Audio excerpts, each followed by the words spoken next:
Boa noite a todos. É com muita satisfação e contentamento no coração que nós estamos iniciando mais uma semana especial, que chamamos Semana de Oração. Eu tenho dito e não me canso de repetir que dentre os serviços que nós prestamos aos nossos alunos e professores, sem dúvida nenhuma, este evento é um dos mais significativos. Além do nosso compromisso acadêmico, esses momentos de reflexão, de companheirismo, de meditação, serão doces lembranças que vocês levarão aqui desta escola, dessa instituição. E é por isso que nós nos esmeramos muito e escolhemos com muito cuidado e precisão as pessoas que vêm para dirigir esses momentos. E nesse semestre, o nosso convidado é o pastor Rodrigo Silva. Eu vou pedir que ele já venha aqui, por favor. O pastor Rodrigo é nosso colega de trabalho, ele é professor lá no campus de Engenheiro Coelho do UNASP, e é com muita alegria que nós o recebemos aqui para essa semana, pastor. Eu quero falar a vocês um pouco do pastor Rodrigo. Pastor Rodrigo, ele estudou teologia numa outra escola irmã nossa também, no IAN, na Bahia, e fez depois uma licenciatura em filosofia. Interessante que o seu mestrado e doutorado, ele fez em duas instituições cristãs, mas não adventistas, de orientação católica. E fez também uma especialização em arqueologia na Universidade Hebraica de Jerusalém. Depois ele fez o seu pós-doutorado na Universidade de Andrews, nos Estados Unidos, e atualmente está fazendo um segundo doutorado em arqueologia clássica na USP. Acho que agora eu acertei, né, pastor Rodrigo? Por que eu estou dizendo isso? Não é para exaltação da pessoa do Rodrigo, não. Até porque o Rodrigo é uma pessoa muito simples e humilde. Mineiro de Belo Horizonte, vem de uma família simples, mas eu estou dizendo tudo isso, que é de fato o currículo dele, o que ele fez, não é para exaltação da pessoa dele, mas para mostrar para todos nós que um ser humano pode romper barreiras, pode ultrapassar limites, pode alcançar alturas e medidas que ele deseja e pode com a bênção de Deus e com determinação e esforço. Isso é um exemplo para nós, Rodrigo. Ele gosta, apesar de todos os seus títulos e experiência, ele aprecia ser chamado de pastor Rodrigo, de professor Rodrigo, porque é uma pessoa extremamente identificada com os seus alunos. Nós temos a alegria de ter a companhia da sua esposa conosco e, pasmem, da sua sogra também. Olha aqui, que contentamento. Isso é uma coisa inédita, nunca aconteceu aqui na história dos 96 anos do NASP, um orador de semana de oração trazer a sogra também. Então é um amor muito grande pela senhora. Eu fico encantado e emocionado. Sejam muito bem-vindas, esposa e a mãe da sua esposa. Pastor, que Deus o abençoe. Muito obrigado por aceitar o nosso convite. Eu espero que você se sinta bem entre nós e que Deus o abençoe. Você vai ter a oportunidade de conhecer os nossos alunos. É um grupo muito interessante. Professores também estão aqui. E que Deus o use para alcançar os propósitos dessa semana. Muito obrigado. Uma boa noite a todos. Eu sabia que vocês iam rir quando falou da sogra. Mas, graças a Deus, eu fico muito feliz, sem nenhuma demagogia, porque a minha história de vida não é uma coisa muito esplêndida assim. Eu tive muitos problemas emocionais, dificuldades na infância. E uma das coisas que eu mais sonhava era ter um lar. Uma família. Coisa que eu não tinha na infância. Eu tinha uma casa. É diferente. Casa e lar não são sinônimos perfeitos. E quando Deus me deu o privilégio de casar bem casado, não só de fachada, eu também tive essa relação com a minha sogra que eu brigo para ela vir. E as duas piadas de sogra que eu conheço, ela que me contou. Ela que me contou. E sério, eu fico muito feliz, Dona Lili, por ter a senhora aqui, só sabe disso. Eu que insisti para ela vir. E tem um motivo especial essa semana que ela está aqui com a gente, passando, e fico muito feliz mesmo, muito contente mesmo. Até um dia eu estava brincando com a Lisli, a gente estava falando, há tantos casos de casais que separam, né, e tudo. Ela falou assim, pois é, você não faz bobagem comigo não, que eu largo você. Eu falei, pois é, mas ia ficar tão chato, como é que você ia à casa da sua mãe comigo morando lá, ia ficar um negócio... Mas, pessoal, eu louvo muito a Deus por isso. E de tudo isso que o pastor falou, eu sei que há um Deus que conduz tudo. Aliás, falando nisso, vocês já perceberam que eu prezo pela área acadêmica. Eu prezo pela área acadêmica. Já estou vendo ex-alunos meus aqui, eles sabem que eu sou caxias com isso. E por que estou dando essa introdução aqui? Porque alguns aqui que são alunos, talvez, que estão estudando o primeiro semestre aqui no NASP, ou o primeiro ano, alguns professores que talvez receberam um convite para vir trabalhar aqui, mas não são adventistas, podem estar questionando assim, puxa vida, para que parar uma semana para falar de Bíblia? Eu não tenho medo de perguntas. Não tenho medo. Acho que a gente tem que fazer as perguntas corretas. E você deve estar perguntando isso aí. Sério, olha, sinceramente, eu acho que primeiro, eu acho que o colégio não devia forçar a gente a sair de sala de aula e vir para cá. Eu estou pagando minha mensalidade para ter o curso de engenharia, ou de administração, de enfermagem, de psicologia, eu não sei de cor todos os cursos que vocês têm aqui. E tem muita prova, tem muita coisa, tem ENAD, tem MEC que está visitando, e vocês param uma semana para tirar 1 hora e 10 minutos para falar de Bíblia. Deixa eu explicar uma coisa para você, professor ou aluno. Uma vez, houve uma conferência mundial sobre educação promovida pela Unesco. E o palestrante especializado em educação, quando foi falar, recebeu um pequeno bilhete. E o bilhete dizia mais ou menos assim: prezado orador, perdoe-me a inconveniência da sinceridade, mas eu não acredito mais na educação. E explico por quê. Sou sobrevivente de um campo de concentração nazista. Eu fiquei em Auschwitz. E ali na minha infância, naquele campo de concentração, eu vi enfermeiros bem treinados dando injeção de gasolina em recém-nascidos a mando do Dr. Josef Mengele. Eu vi engenheiros diplomados nas universidades de Berlim construindo câmaras de gás para matar pessoas da minha etnia apenas porque eram judeus. Eu vi filósofos justificando o arianismo e a segregação. Eu vi psicólogos dizendo que estava tudo bem com o que Freud fazia, com o que Hitler fazia, e que Freud era um louco. Eu vi tudo isso. Por isso, não acredito mais na educação. Eu vi pessoas inteligentes, intelectuais, diplomadas, ostentando uniformes da SS e metralhando mulheres e crianças sem a menor piedade. Portanto, faço um pedido ao Senhor antes de começar a sua palestra, que ao falar de educação, preocupem-se, cada um dos senhores, em formarem homens e mulheres que melhorem a sociedade, e não apenas monstros bem treinados. E eu fico feliz porque essa escola abre isso. Porque nós não queremos apenas adestrar você, queremos falar de Deus. E com todo respeito, uma educação que não coloca Deus não é educação, é adestramento. Você está apenas adestrando a pessoa para uma vida, para uma sociedade melhor. Mas eu não quero apenas uma sociedade melhor, eu quero um céu melhor. Trocando e-mails com um agnóstico esses dias, ele falou assim, nós trocamos vários e-mails.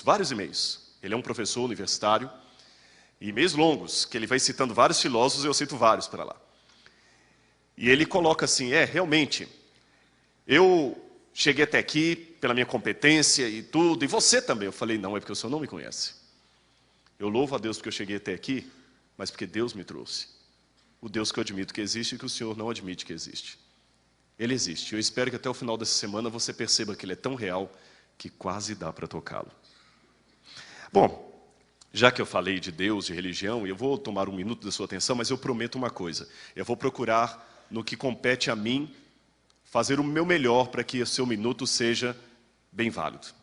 Tá bom? Eu sei que eu tirei você. Agradeço aos professores que tiveram essa deferência, mesmo que foi um pedido da diretoria, mas você teve a boa vontade de vir com seus alunos para cá. Eu agradeço a todos os docentes, agradeço a vocês que vieram. E tenho certeza, o meu lema em sala de aula, repito, tem ex-alunos aqui que sabem disso, eu digo que mais vale apenas um livro bem lido do que um professor improvisado. Então, da mesma maneira, vale mais a pena ficar sentado lá fora batendo papo do que um pregador que inventou um sermão de última hora. Eu espero não abaratar o seu tempo aqui, para honra e glória de Deus. A partir disso, eu quero ler uma passagem da Bíblia com você. O título de hoje é sobre o escaravelho do Egito. O que eu posso falar disso aqui? Na Bíblia, em Êxodo, capítulo 7, versículos 1 em diante, diz assim: quem está com sua Bíblia, abra comigo. Quem não está com a Bíblia, preste atenção na leitura. Então disse o Senhor a Moisés: vê que te constituí como Deus sobre Faraó, e Arão teu irmão será o teu profeta. Tu falarás tudo o que eu te ordenar, e Arão teu irmão falará a Faraó, para que deixe ir da sua terra os filhos de Israel. Eu, porém, endurecerei o coração de Faraó, e multiplicarei no Egito os meus sinais e as minhas maravilhas. Faraó não vos ouvirá, e eu porei a mão sobre o Egito, e farei sair as minhas hostes, o meu povo, os meus filhos de Israel, da terra do Egito, com grandes manifestações de julgamento. Você certamente, mesmo que não tem muito conhecimento da Bíblia, já viu esse episódio aí. É o famoso Êxodo. Até a Disney transformou isso em desenho animado. Nós temos o famoso filme Os 10 Mandamentos, onde você vê ali os atores hollywoodianos interpretando Moisés, o faraó, e Moisés chegando de maneira bem enérgica: Faraó, eu tenho uma mensagem de Deus para você. Manda o povo de Israel sair, liberta o povo de Israel. E Deus, amanhã eu vou falar um pouco sobre Moisés e a arqueologia. E Faraó pensando: quem é seu Deus para que eu possa ouvi-lo? Eu não acredito nesse Deus. Nós vivemos hoje uma época de incredulidade e incerteza muito grande. A pós-modernidade nos traz isso. E nesta noite, de manhã eu falei para o pessoal da área de saúde, eu tomei uma liberdade de falar com eles de uma patologia não registrada nos livros, mas que eu vou repetir agora e que muitos falaram realmente existe. Eu vou chamá-la, já que não sou da área, de Síndrome de Faraó. Qual é a Síndrome de Faraó? Ela se caracteriza por pessoas que, mesmo com o perigo iminente, agem como se o perigo não estivesse acontecendo. Você sabe que um dos sinais de loucura, ou a definição de loucura, é toda e qualquer forma de fuga da realidade. Se você está com um perigo iminente e age como se o perigo não existisse, você está louco. É uma síndrome. Tem a síndrome da pessoa que vê perigo onde não há. Tem gente que vê perigo onde não há. E tem o outro extremo, de pessoas que o perigo está acontecendo e ele fica tranquilo. Vejam Faraó, esse monarca. O povo de Israel estava ali. Havia uma praga, ele não libertava o povo. Outra praga, ele não libertava o povo. Espera, tem um problema no texto. Aqui na minha Bíblia diz: eu, o Senhor, endurecerei o coração de Faraó. Então Deus é o responsável, Faraó não pode ser culpado. Deixa eu fazer 4 perguntas aqui para respondermos nessa preleção. Primeira pergunta: será que foi realmente Deus que endureceu o coração de Faraó? Assim, não precisa nem responder, está aqui na Bíblia. Eu endurecerei o coração de Faraó. Se foi Deus, Faraó não é culpado, ele foi uma marionete. Então a primeira pergunta: será que Deus endureceu mesmo o coração de Faraó? Como explicar essa passagem? Segunda pergunta: pastor, desculpe-me, nós estamos numa universidade, num centro universitário. Há vários acadêmicos aqui, intelectuais, pessoas com mestrado, doutorado, pós-doutorado. Aconteceu mesmo esse negócio aí de pragas do Egito? Ou isso é um mito? Você tem como falar historicamente que isso aconteceu? Então, segunda pergunta: o êxodo aconteceu? Terceira pergunta: como se caracteriza essa tal síndrome de Faraó? Em outras palavras, por que ele continuou tão teimoso? Eu vou explicar essa terceira pergunta. Se eu chegar para qualquer um de vocês e falar o seguinte: eu quero o seu carro agora, eu quero o seu cartão de crédito e o seu celular. Você, numa situação normal, não vai me entregar seu carro, seu celular, você nem me conhece.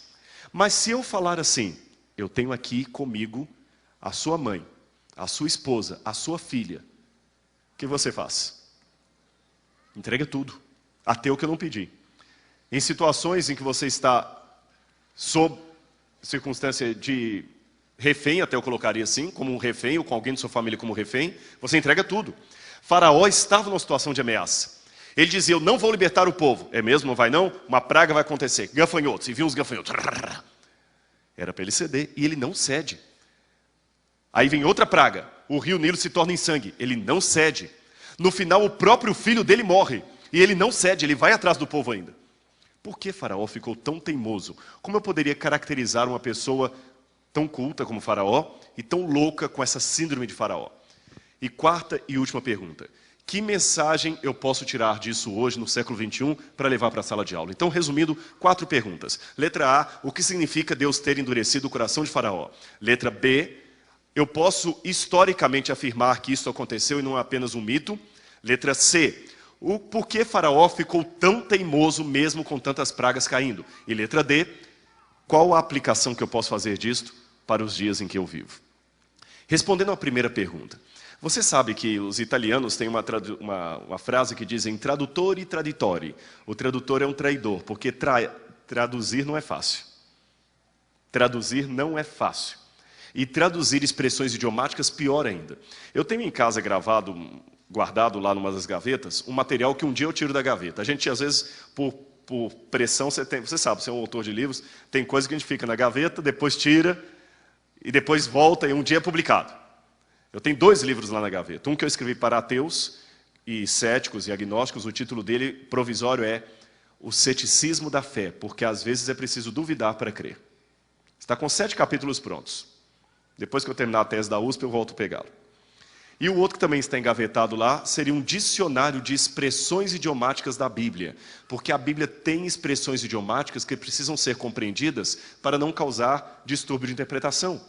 Nós estamos repletos de expressões idiomáticas. Por exemplo, às vezes o outro fala assim, ele chegou lá, quando ele contou o que ele fez, ela virou uma arara. Ela ficou uma arara com ele. Já ouviram essa expressão? Ela ficou uma arara. Significa que ela virou um animal? O que significa? Que ela ficou uma arara. Ela ficou brava, nervosa. Você, por mais que ache que está namorando um ser humano, às vezes ele se torna um animal. Que você fala com a sua colega assim, eu estou namorando um gatinho. E se o gatinho depois pisa na bola, você fala assim, aquele cachorro daquele gato do meu namorado. Expressões idiomáticas. Se eu chegar hoje e falar com vocês aqui, meus amigos, eu digo para vocês, há dias que a noite é assim. E eu estou morto de cansado. Primeiro já ficou confuso. Há dias que a noite é assim? Ou há noites que o dia é assim? Eu estou morto de cansado?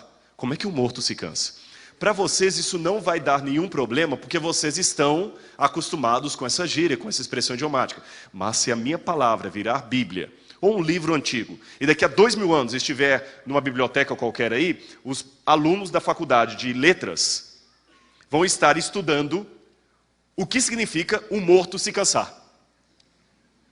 E vão ter que entender a expressão idiomática. Todo mundo entendeu então o valor das expressões idiomáticas? E expressão idiomática é difícil de traduzir. Então deixe-me dar mais uma expressão idiomática para entender essa primeira pergunta da Bíblia, por que Deus endureceu o coração de Faraó. Vamos supor que eu esteja muito gripado. Eu estou aqui com o professor Eduardo, o pessoal aqui, Marcos Eduardo. É São Marcos Eduardo mesmo? Tá bom. É porque ele tinha um abafo caso lá. Mas é um dos professores mais... Aliás, professor, teve problemas com o NASP, porque a gente perdeu um grande professor e vocês ganharam, viu? Todo ano esse sujeito era paraninfo lá do ensino. Não teve um ano que eu estou... 14 anos no NASP, só teve um ano que ele não foi paraninfo, foi o ano passado que ele estava vindo para cá, não é? Muito bom mesmo. E ele tem uma experiência interessante no mestrado dele, depois os alunos perguntam aí, viu? Mas vamos supor que o professor Marcos Eduardo não fosse da área de sociologia. Ele fosse da área de medicina. E eu esteja muito gripado, com a garganta infeccionada, e tenho que pregar para vocês. Ele, como meu amigo, chega e fala assim, Rodrigo, rapaz, não tome sorvete. Rapaz, mas um sorvete gostoso, o pastor Braga vai me levar. Ele diz que é uma sorveteria que tem aqui perto, diz que é um sorvete que eu nunca vi. Sorvete, sei lá, de qualquer coisa aí, né? Cupuaçu, açaí, qualquer coisa que vocês quiserem. Vai ser... E olha, com o pastor Braga, rapaz, ele vai pagar ainda. Aí o professor Marcos Eduardo fala assim, Rodrigo, não tome sorvete, eu sei o que eu estou falando, eu estudei para isso. Você está ficando afônico, você não vai aguentar pregar até o final, vai infeccionar a sua garganta, é gelado, não tome sorvete. Mas suponhamos que eu seja teimoso, e falo, eu vou tomar. E uma hora eu estou saindo e falo assim, e aí, o que você vai fazer? Eu vou lá tomar o sorvete. Na gíria que estamos acostumados a usar, na expressão idiomática, é capaz dele virar para mim e falar o seguinte, aí Marcos, eu acho que eu vou lá, Rodrigo, não vou falar mais nada. Vai lá, toma sorvete, empanturre-se de sorvete, tome sorvete, coma sorvete à vontade, eu não vou falar mais nada. Se eu analisar gramaticamente, vocês não têm curso de letras no ar aqui não, né? Se eu analisar gramaticamente o que ele me falou, ele usou um imperativo. Ele me deu uma ordem. Mas ele quer que eu tome sorvete? Mas por que ele me deu uma ordem se ele não quer que eu tome sorvete? É simples, é uma expressão idiomática. Significa que eu o venci por minha Teimosia. Então, usando uma expressão idiomática, ele diz, tá bom, vai lá, tome sorvete. Não vou falar mais nada. É apenas uma gíria. Se fosse em hebraico antigo, sabe como ele falaria isso? Ele diria simplesmente assim, Rodrigo, eu farei você tomar sorvete. É a mesma coisa. Só que eu usei uma gíria no primeiro momento do Brasil e no segundo momento uma gíria do hebraico antigo. Não tem mistério. Então aqui Deus usou uma expressão idiomática. Ficou claro para todo mundo? Primeira pergunta já resolvida. Segunda pergunta, isso aqui aconteceu mesmo? Bom, eu poderia passar até meia-noite dando a palestra para vocês de várias evidências arqueológicas a favor da Bíblia, mas para bom entendedor, meia palavra basta. Eu vou contar apenas uma evidência a favor do Êxodo. Esse papiro aqui foi encontrado, hoje ele está na biblioteca da Universidade Nacional de Leiden, na Holanda. É o papiro de Ipulver. Por que ele tem esse nome Ipulver? Ipulver era um escriba egípcio da antiguidade, talvez da 18ª dinastia, posterior à 18ª dinastia, e ele escreve um texto de lamento. Há vários textos antigos, textos de execração, textos poéticos, e textos de oração e textos de lamento. O texto de lamento pode ser escrito, por exemplo, pela morte de uma pessoa. A Bíblia traz um texto de lamento. Escrito por que profeta? Quem se lembra? Jeremias. E aqui nós temos um texto de lamento escrito por um sacerdote do Egito, chamado Ipulver, e ele escreve para o deus Horus. O deus Horus é o deus falcão. E ele fala assim, ó Deus Horus, por que a tragédia se abateu sobre a terra do Egito? Por que nós estamos repletos de castigos? Veja, ó nobre Horus, e Horus é o representante de Faraó no panteão. Ó nobre Horus, o Nilo se tornou em sangue. Os nossos animais estão morrendo no pasto e não há quem os recolha. Os nossos filhos e os filhos dos nobres estão morrendo de maneira inesperada. O nosso ouro está no pescoço dos nossos escravos que estão saindo para o festival do seu Deus. Não lembra muito de perto as pragas?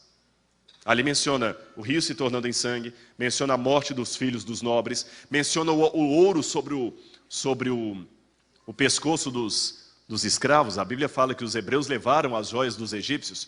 Tudo isso está ali. Esse achado foi tão fulminante na crítica que eles mudaram agora de teoria. Antes dessa descoberta, os críticos da Bíblia diziam assim, o êxodo nunca aconteceu e as pragas são um mito. As pragas são uma lenda inventada pelo autor da Bíblia. Agora que mostraram isso aí, sabe o que eles dizem? As pragas aconteceram, mas não são de origem divina. Aí vem assim, foi um vulcão em Santorini que explodiu, foi isso aqui. Como é que, às vezes o crítico é igual o passarinho, você dá tiro num galho e ele pula para o outro.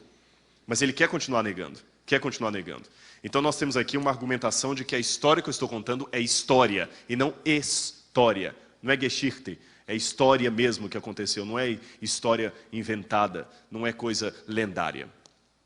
Segunda pergunta respondida. Terceira, por que Faraó ficou tão duro? Como entender a síndrome de Faraó?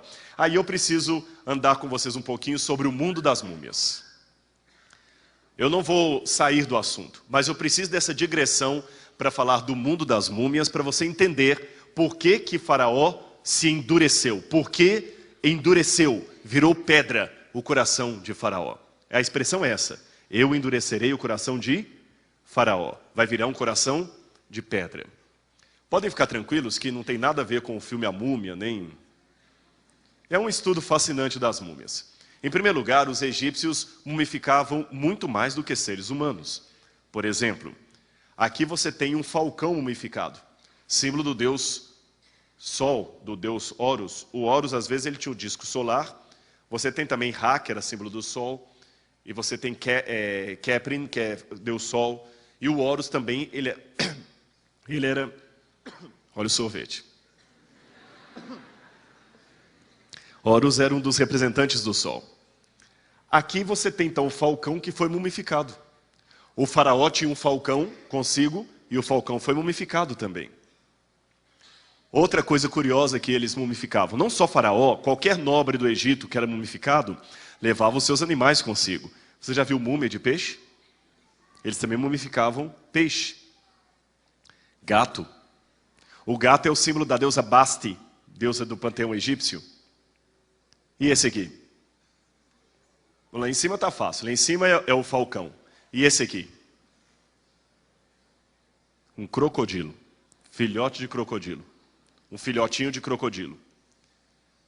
E aqui eu tenho um crocodilo maior que foi mumificado, ele está lá em Luxor, muito bem preservado, 18ª dinastia também, só que esse eles tiraram a bandagem dele, por isso que ele está daquele jeito, mas os egípcios quando mumificaram, ele estava todo repleto de bandagens.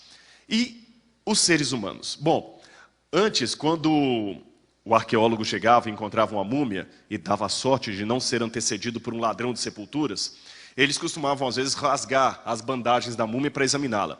Howard Carter fez isso com a múmia de Tutankhamon. Abriu toda a múmia. Às vezes o pessoal rasgava para ver se tinha ouro ali dentro. Hoje, felizmente, existem técnicas melhores para estudar as múmias sem ter que desembrulhar. Nós usamos raio-x e tomografia computadorizada. Essa múmia aqui, por exemplo, está sendo preparada para fazer uma análise laboratorial numa tomografia computadorizada. A tomografia e o raio-x revelam muitas coisas, por exemplo, a causa mortis, com quantos anos a múmia morreu, se era do sexo masculino ou feminino, uma série de coisas ali. E entre as coisas que a radiografia demonstra, e a tomografia também, demonstram como era o processo da mumificação. Então, ajuntamos duas evidências. Os textos da morte, do livro dos mortos, e o que acharam nas múmias. Primeira coisa, a múmia tinha a cabeça completamente oca, o cérebro era tirado. Vocês já jantaram? Essa múmia, por exemplo, foi encontrada com um arpão ainda enfiado aqui, por alguma razão ficou. Fizeram mal o serviço. Eles enfiavam esse arpão pelo nariz. Exatamente, o que você está imaginando aí. Lembre disso quando você comeu o sanduíche. Iam tirando os pedaços pelo nariz. Em outras palavras, a múmia era um cabeça oca. Mas falando mais fortemente a respeito do processo de mumificação, quando a pessoa morria, a primeira coisa que eles faziam era lavar bastante o corpo. O corpo era completamente lavado, passavam perfumes, óleos, e depois cortava-se o corpo e tiravam-se as vísceras. As vísceras eram tiradas e colocadas em quatro recipientes, geralmente feitos de alabastro, onde as vísceras eram colocadas, todas ali. Depois que as vísceras eram tiradas e colocadas nesse recipiente, o corpo do indivíduo era colocado numa banheira de sal. Ele ficava 45 dias na banheira de sal. Você sabe, o sal drena todo o líquido do corpo. Depois de 45 dias, o corpo estava igual o maracujá de gaveta, né?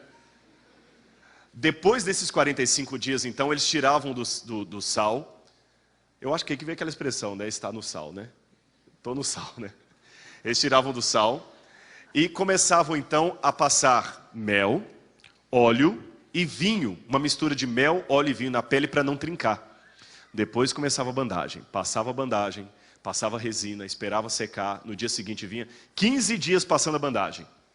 15 dias. Depois desses 15 dias, aqui você vê o processo de bandagem, eles colocavam, às vezes, mas nem sempre, eles colocavam esses dedais de ouro nos pés e nas mãos. Por que eles colocavam isso? Para evitar que os dedos entortassem.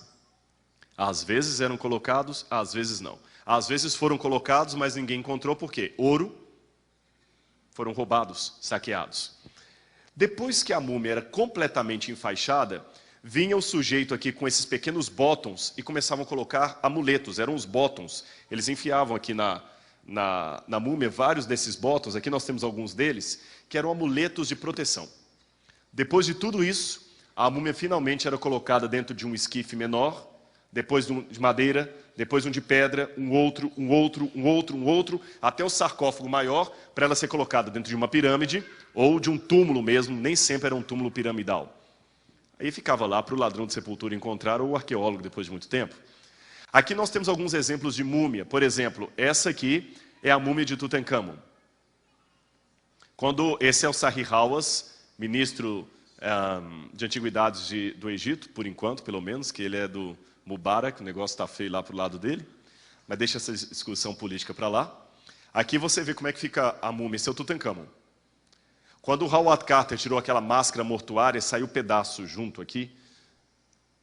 Agora, o que mais nos chama a atenção em algumas dessas múmias é que quando eles examinaram, colocaram essas múmias no raio-x, descobriram que no lugar do coração havia um objeto. Estão vendo aqui circulado? Esse objeto ampliado era um escaravelho, um besouro de pedra. Um escaravelho mesmo. Alguns que foram tirados. Por que um besouro de pedra ou um escaravelho? Ô, pastor Noel, obrigado, viu? Esse aqui é meu amigo, é mineiro, viu? Sede não é psicológica.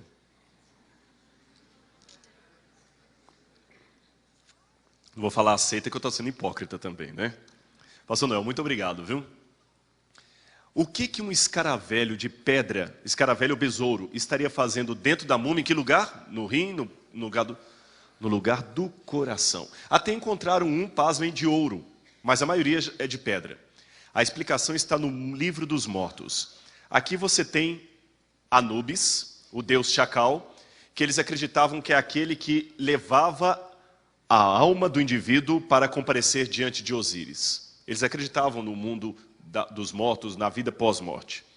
Anubis vinha até aqui e tirava o coração da pessoa depois de morta, segundo a crença egípcia.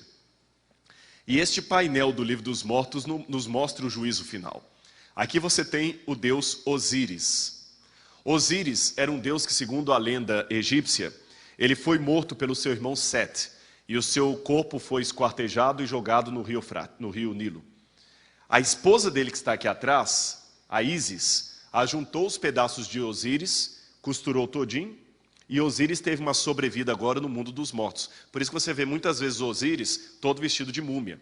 E a Ísis veio morar com ele no mundo dos mortos, juntamente com Neftis, a irmã dela.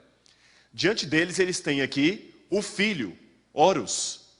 Horus apresentando alguém que morreu para receber o paraíso juntamente com Osíris. Em vida, esse sujeito serviu a Horus. Na morte, ele serve e é protegido por Osíris. Mas espere um pouco, eu estou indo muito adiantado. Antes de receber o paraíso, estão vendo a mesma alma aqui? Ele tem que passar pelo julgamento. E o julgamento é representado por uma balança que você vê aqui. Aqui você tem o deus Anubis, de novo o deus Anubis sentado, pesando alguma coisa nos pratos da balança. Aqui você tem um deus chamado Amzut. Ele tinha a forma de crocodilo. Amzut era o deus dos infernos. Os egípcios acreditavam que o crocodilo era um deus infernal. Tanto é que havia um mito entre os egípcios que o crocodilo ficava no Nilo imitando uma criança chorando. E quando alguém ia atender pensando que era uma criança chorando, ele devorava a pessoa. E os egípcios então disseram que o crocodilo imitando a criança tinha lágrimas que faziam parecer uma criança. Aí veio qual a expressão? Lágrimas de crocodilo. Vem daí. Então, se você não passa no juízo final, você será devorado por Amzut. Ninguém queria ser devorado por Amzut. Ninguém queria ser devorado por Amzut. E como ele faz para passar no julgamento? Bem, aqui você tem as testemunhas. Aqui você tem o deus Tot, fazendo as anotações, servindo de escriba. E nos pratos da balança, o que eles colocavam? Num dos pratos, colocava o coração da pessoa. No outro prato, ele colocava a pena da cabeça da deusa Maat, a deusa da justiça. E um detalhe, o deus Tot, que é aquele que eu mostrei para vocês, começava a fazer perguntas de caráter ético. Você já defraudou alguém? Você já mentiu? Você já traiu? Só que quem respondia no lugar da pessoa era o coração. A pessoa tinha que responder, claro, não. Mas se ele mentisse, o coração denunciava. E sabe como o coração denunciava? Pesando. Cada vez que ele mentia e um pecado era trazido a lume, o coração pesava. E se o coração pesasse num desequilíbrio muito grande em relação à pena da deusa Maat, a pessoa estava condenada. Agora atenção, o que fazia o coração pesar mais do que a pena da deusa Maat não era o material do qual o coração era feito, mas a capacidade do coração de denunciar os seus pecados. Aí os egípcios deram o famoso jeitinho egípcio. Entenderam agora o escaravelho? Eles ficavam durante a vida pedindo sacerdotes. Em Tebas fizeram muito isso, em Heliópolis. Eles pediam sacerdotes para confeccionar escaravelhos mágicos para eles, com orações de proteção.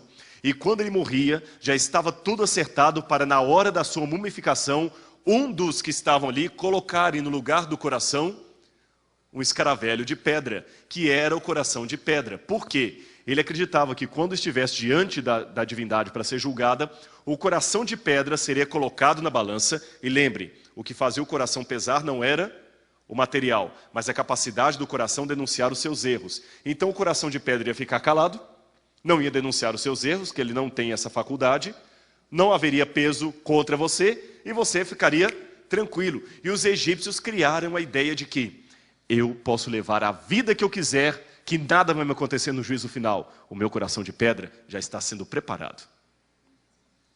Coração de pedra era uma salvaguarda de que nada aconteceria com você no juízo final, independente da vida que você levasse. Isso dava conforto às pessoas. Ninguém queria se preparar para o juízo final. Desde que você tivesse dinheiro para um sacerdote montar um coração de pedra, tudo estava bem. Agora as peças do quebra-cabeça se encaixam.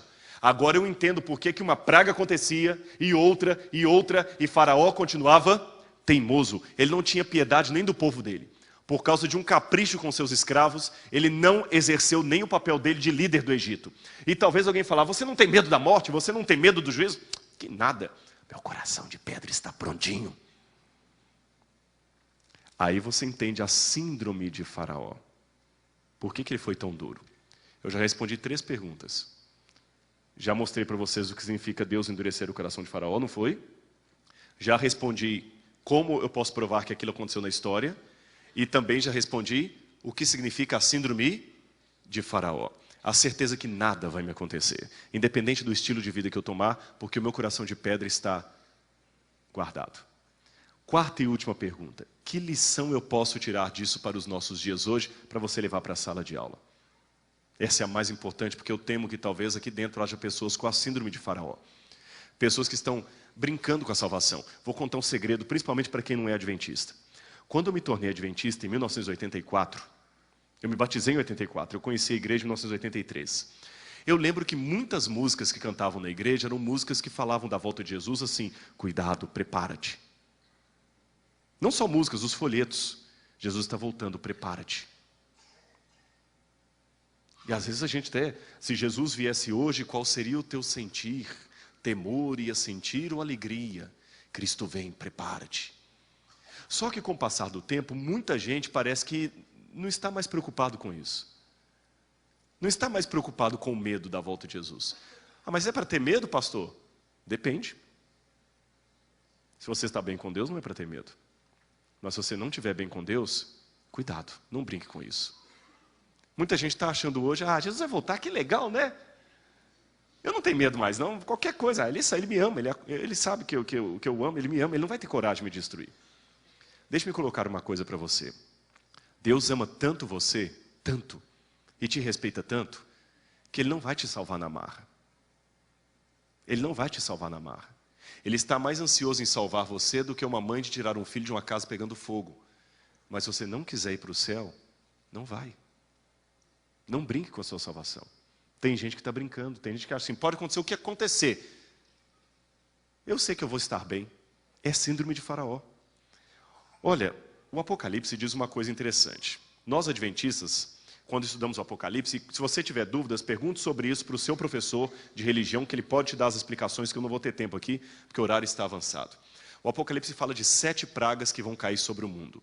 São pragas literais. Essas pragas vão cair depois de um episódio que nós chamamos fechamento da porta da graça. Quando a porta da graça se fechar, 7 pragas vão cair. Não são castigos de Deus sobre o mundo. São resultados do mundo voltar as costas contra Deus. E o Apocalipse fala isso de maneira simbólica, mas essas pragas são literais. Porém, o próprio Apocalipse diz assim, Apocalipse capítulo 11, verso 19. Chegou, porém, o tempo determinado da tua ira, Senhor, o tempo para julgares os mortos e para dares o galardão aos teus servos, os profetas. E termina assim, e chegou o tempo para destruíres os que destroem a terra. Destruíres os que destroem a terra. Na língua grega que isso foi escrito, está num presente contínuo, é uma coisa que está acontecendo paulatinamente, e a palavra está com o artigo rege, a terra, o planeta. Só que na época que João escreveu isso no Apocalipse, era impossível o ser humano destruir a terra, impossível. Mas e hoje?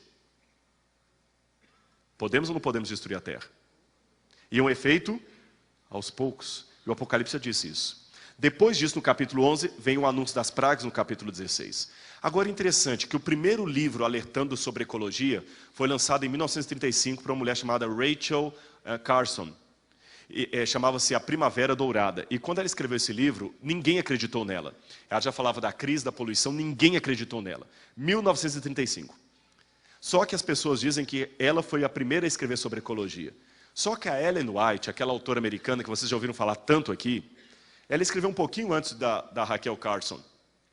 Veja o que ela escreveu em 1891. Um pouquinho das taças da ira de Deus já tem permissão para cair sobre a terra e o mar, afetando os elementos da atmosfera. Veja, as pragas vão cair depois do fechamento da porta da graça. Porém, algumas gotinhas já têm permissão de cair hoje. Gotas, não são as pragas ainda, são gotas. Por quê? Ela explica. As causas dessas condições incomuns estão sendo investigadas, mas inutilmente. Deus não tem impedido que os poderes das trevas levem avante sua nefanda obra de poluir o ar, uma das fontes de vida e nutrição, com um miasma fatal. Não somente miasma um veneno, não é? Não somente afetada a vida vegetal, mas o homem sofre de epidemias. Essas coisas são o resultado de gotas das taças da ira de Deus, que estão sendo borrifadas sobre a terra, e constituem apenas débeis representações do que acontecerá no futuro próximo. Um outro texto dela, escrito em 1902. As pragas de Deus já estão caindo sobre a terra, arrebatando os edifícios suntuosos como um sopro do fogo do céu. Esses juízos não farão que os cristãos professos caiam em si. Deus permite que sobrevenham para que o mundo se acautele, para que os pecadores temam e tremam diante dele.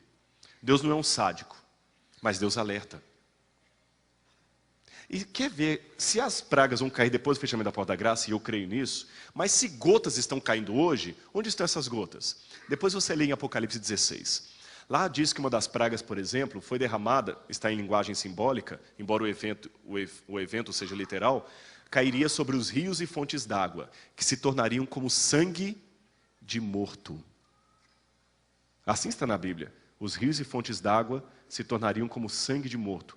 Como é o sangue de um morto? É vermelho? É vermelho com essa gravata aqui? Como ele é? Escuro. Que cor? Escuro. Que cheiro? Fétido. E que consistência? Pastosa, quase coagulado. Escuro, fétido, quase coagulado. Como está o rio Pinheiros? Como está o rio Tietê? Inimaginável na época de João.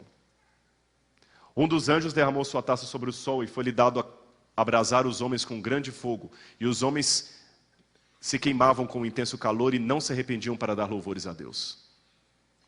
Gotas dessas coisas, gotas, já estão caindo hoje. E muitos de nós estamos com a mesma síndrome de Faraó, vendo essas coisas acontecendo e agindo como se nada estivesse acontecendo. Irmãos, eu sou cético demais para acreditar que é tudo coincidência.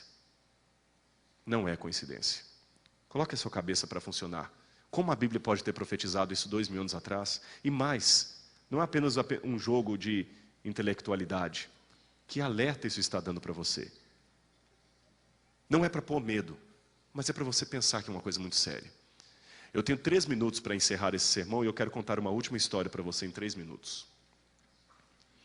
Uma vez, para você entender o que é o julgamento de Deus, para você não sair daqui com uma ideia legalista do que eu quero dizer. Uma vez, na época do faroeste, um homem brigou com o outro num bar. Ele estava bêbado, era um bom homem, mas num momento de bebedeira, brigou com o outro no bar e matou esse outro. E naquela época, no velho oeste americano, ele foi condenado à forca. Enquanto ele estava na prisão, alguns da cidade mandaram uma carta para o governador implorando, por favor, liberte esse homem, dê o perdão para ele.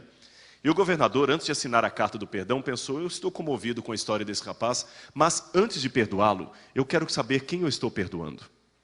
E o governador, então, vestiu uma roupa de padre e foi até a cadeia. Pegou uma Bíblia e, parecendo-se com um sacerdote, mas era o governador disfarçado, ele chegou na cadeia. Quando o homem da cela viu aquele padre chegando, começou a gritar palavrões e a blasfemar. Suma daqui, sacerdote! Nada do que você vai falar me interessa. Eu odeio esse Deus. Calma, eu tenho algo importante para você aqui dentro. Não tem nada nesse livro que me interesse. Eu cuspo nesse livro, eu cuspo em você, eu cuspo nesse Deus. Deixe-me falar com você um pouco. Vá embora daqui. Não tem nada aí que me interesse. E o homem foi embora. Mal ele saiu, o carcereiro veio correndo até a cela e falou: seu louco, você não sabe o que você fez. O que eu fiz? Aquele homem que você mandou embora, aquele padre, ele não era um padre. Ele era o governador que estava disfarçado. E dentro daquela Bíblia que você falou que cuspia, que não tinha nada que te interessava, ali estava a sua carta de perdão. Você iria estar livre e você cuspiu na sua chance. No dia do julgamento, a forca estava preparada, a multidão assistindo, e deram a última palavra ao moribundo. E ele ali, antes de morrer enforcado, disse a todos, especialmente aos jovens: amigos, aprendam com meu erro. Eu vou morrer daqui a pouquinho. Mas eu não vou ser enforcado pelo crime que eu cometi. Eu vou ser enforcado pelo perdão que eu recusei. Ninguém vai para o inferno por causa dos erros que cometeu. Não sei quantos pecados eu tenho ou você tem, mas uma coisa eu posso afirmar: ninguém vai para o inferno por causa dos pecados que cometeu. As pessoas vão para lá por causa da oportunidade que recusaram. Pense nisso. Você é inteligente. E que Deus toque no seu coração durante toda essa semana que estaremos tendo esse encontro aqui para falar um pouquinho da palavra dele. Amém? E eu quero de público agradecer muito a reverência e a atenção de todos vocês. Amanhã estaremos aqui nesse mesmo horário. Vamos ficar em pé e fazer uma oração final.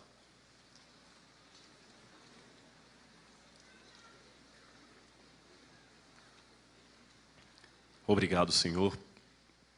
Em primeiro lugar, porque nós temos um lugar para reunir, para falar de Ti, da Tua palavra, para relembrar as Tuas mensagens, a Tua advertência. Obrigado, ó Pai, pelo Teu amor. Obrigado pela demonstração de carinho, pela possibilidade de perdão, pela Tua graça. Muito obrigado, Senhor. Agora, ó Pai, em nome de Jesus, eu Te peço, cuida de cada um aqui. Muitos deles estão trazendo pedidos aqui à frente.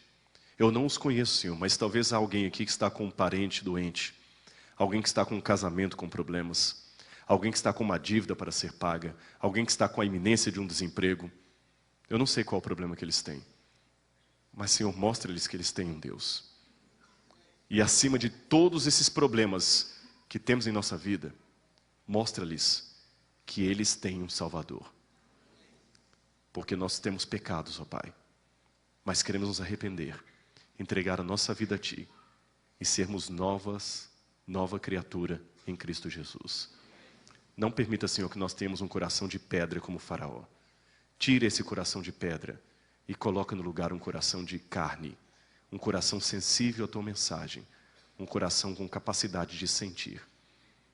Tira de nós, Senhor, a anestesia e traga-nos de volta aqui amanhã para mais uma mensagem. Em nome de Jesus. Amém, Senhor. Boa noite, que Deus abençoe a todos.